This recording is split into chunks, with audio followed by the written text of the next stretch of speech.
Hello dear friends, तो मैं हूँ आरती। संस्कृति आईएएस के यूट्यूब चैनल पे आप सभी का स्वागत है। मैं हाजिर हूँ एक नए टॉपिक को लेकर के।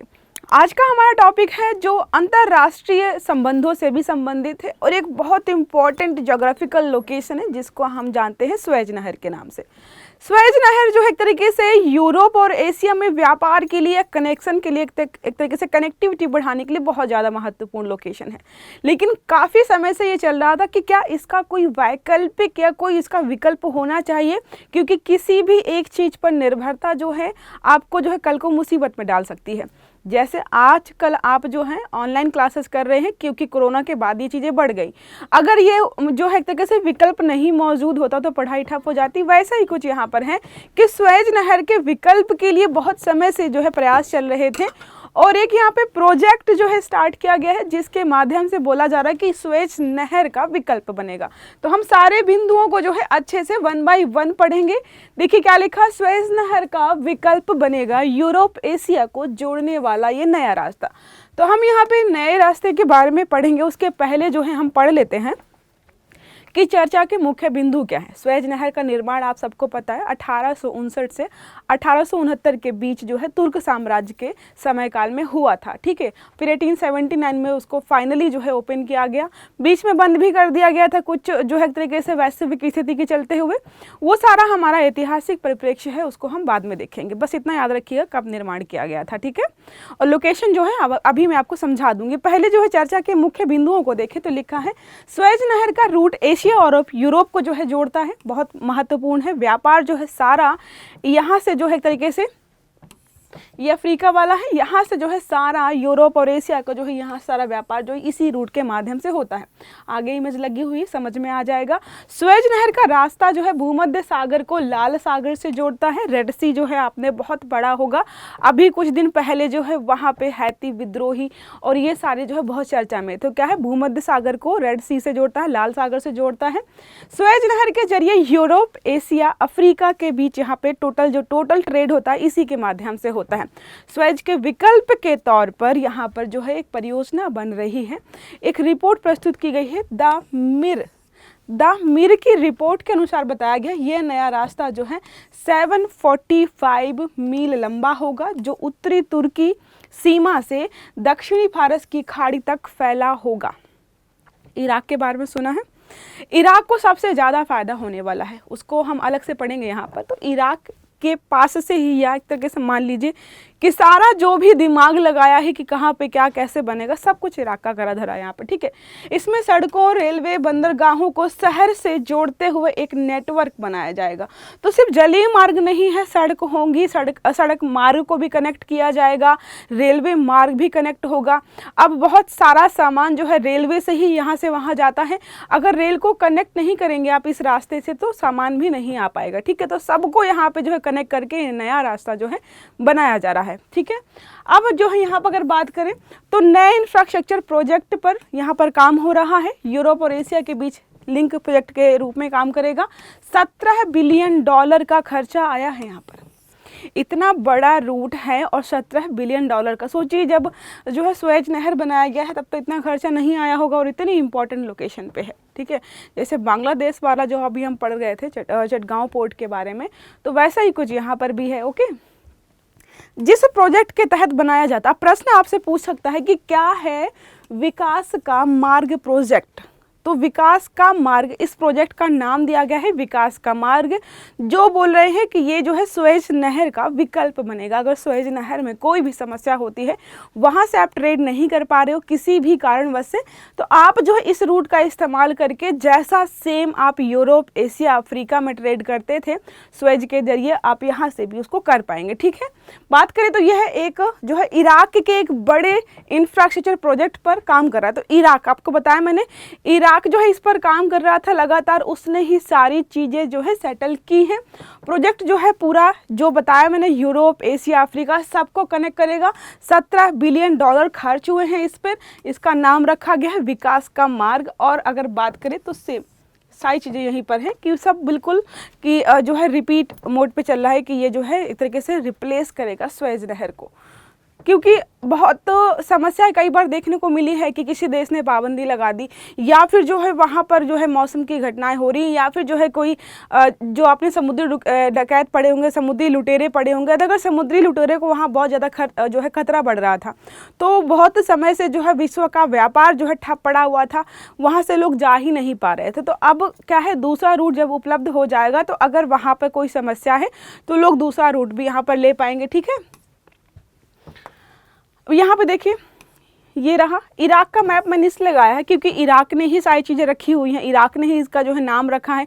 इराक सारी चीज़ें करे तो इराक की लोकेशन जो है ये है, ऊपर जो है टर्की है, यहाँ पे सीरिया है, जो है उसके पूर्व में जो है ईरान मिल जाएगा आपको।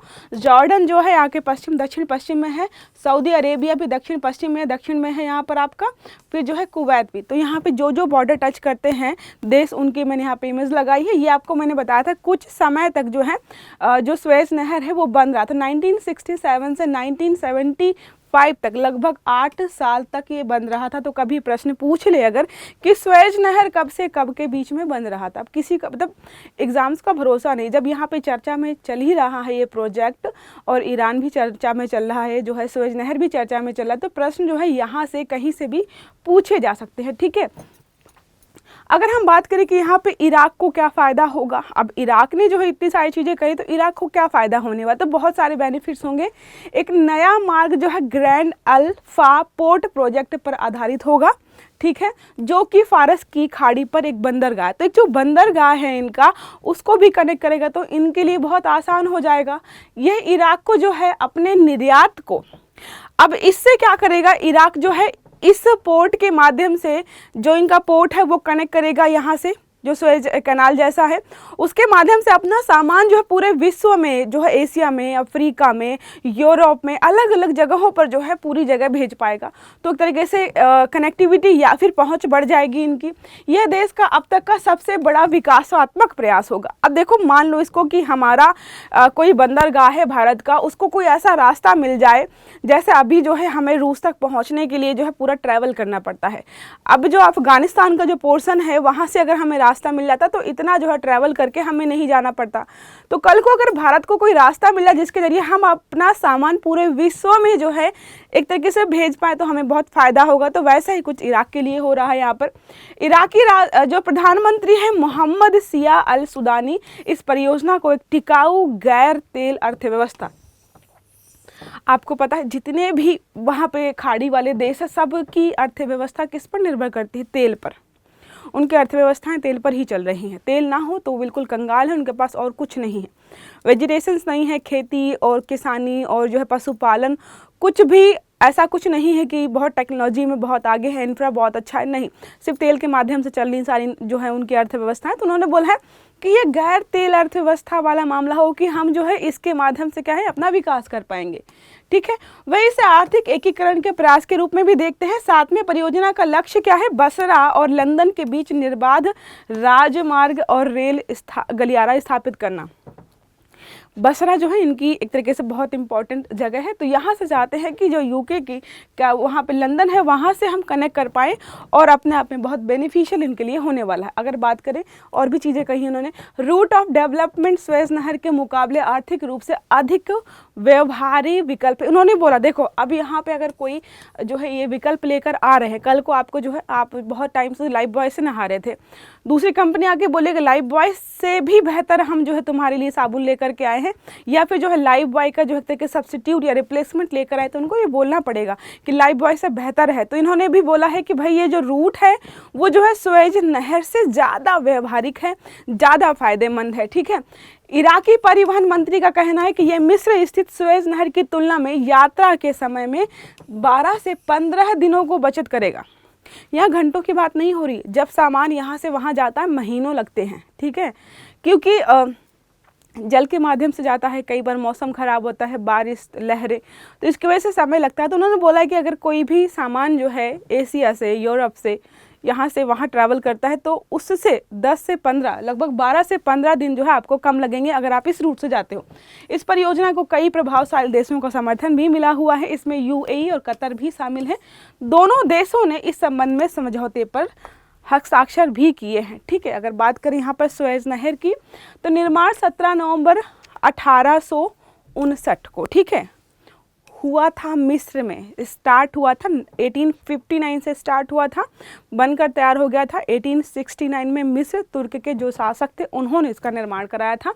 नहर के उत्तरी प्रवेश द्वार पर अर्थात भूमध्य सागर की ओर पोर्ट सईद, देखो यहाँ पर जो है उत्तरी प्रवेश द्वार है, यहाँ पे बोले भूमध्य सागर है की ओर पोर्ट सईद है, और दक्षिणी प्रवेश द्वार जो इसका है अर्थात लाल सागर की ओर से पोर्ट जो है स्वेज स्थित है, ठीक है। तो ये दोनों लोकेशंस आपको याद रखनी है। ये सारी चीज़ें उसी के बारे में है, स्वेज नहर के बारे में। तो क्या लिखा हुआ है, दुनिया का सबसे व्यस्ततम है, सबसे ज़्यादा ट्रैवल या व्यापारिक जो गतिविधियाँ होती इसी के माध्यम से। यहाँ पे जाम भी बहुत ज़्यादा, ट्रैफिक भी लगता है। जैसे हमने कुछ दिन पहले पढ़ा था कि स्पेस में जो है जाम लग गया है क्योंकि बहुत सारी सैटेलाइट्स हो गई हैं, सब देशों की बहुत सारी सैटेलाइट्स, इसकी वजह से वहाँ जाम लगा। तो यहाँ पे भी जाम लगता है क्योंकि बहुत सारे देशों के जहाज इसी मार्ग से जो है जाते हैं। इसके निर्माण का कार्य जो है 1854 में स्टार्ट हुआ था, फिर लगातार चला और 1869 में कंप्लीट हो गया।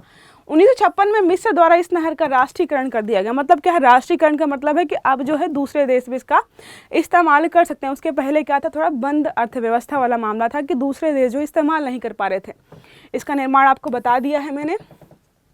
इस नहर के उत्तरी भाग में, अब नहर का भी अगर मैप देखें तो बोल रहे हैं इस नहर के उत्तरी भाग में है लिटिल झील, ठीक है, मध्य भाग में है टिमसा झील, ठीक है, उत्तरी भाग में जो है लिटिल झील, मध्य भाग में है टिमसा झील, और दक्षिणी जो भाग में है ग्रेट बिटर लेक। इसका नाम आपने बहुत बार सुना होगा।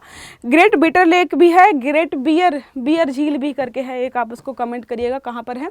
ये सभी खारे पानी की झीलें हैं, ठीक है। सभी खारे पानी की झीलें क्यों हैं, क्योंकि नदियों से कनेक्टेड नहीं है। जैसे रेड सी आपने पढ़ा, भूमध्य सागर जो है, भूमध्य सागर के बारे में पढ़ा आपने, वो सारे जो है लैंड लॉक है, कहीं पर भी नदियाँ आपको बहुत कम देखने को मिलेंगी, और नदियों से कनेक्शन जितना कम होगा उसका पानी उतना ही खारा हो जाता है, ठीक है। तो सारी जो है खारे पानी की है। इस नहर के पश्चिमी किनारे पर इस्माइलिया नगर है। ये सारी इंपॉर्टेंट लोकेशन है, सारी याद रखिएगा। 1956 में मिस्र द्वारा इस नहर का राष्ट्रीयकरण किया गया था, वही रिपीट वाली चीज़ें हैं। ये कुछ आपको मैप दिख रहा है, ठीक है, स्वेज कैनाल जो है सारी आपको दिखाई दे रही होगी, ठीक है। अगर हम बात करें इसके महत्व की, महत्व तो वही है कि बहुत सारा जो है व्यापारिक मार्ग है, तो व्यापार इसी पे होता है। कुछ भी यहाँ पे समस्या हो जाएगी तो व्यापार ठप हो जाएगा। जो आप ग्लोबलाइजेशन का ज़माना है, कोई जो है देश दूसरे देश के जो अनाज पर निर्भर है, कोई पानी पर निर्भर है, कोई तेल पर निर्भर है, कोई कपड़ों पर निर्भर है, कोई फल फ्रूट सब्जियों पर निर्भर है। अगर जो है इसी राह से सारा व्यापार हो रहा है तो बंद हो जाएगा, तो उसके बहुत सारे भारी नुकसान हमें उठाने पड़ेंगे। अत्यधिक यात्री और मालकर होने के कारण नहर व्यापार की दृष्टि से काफ़ी महत्वपूर्ण है, क्योंकि लगभग 10 से 12% का वैश्विक व्यापार इसी से होता है। 10 से 12% का व्यापार जो पूरे विश्व का इसी रास्ते से होता है।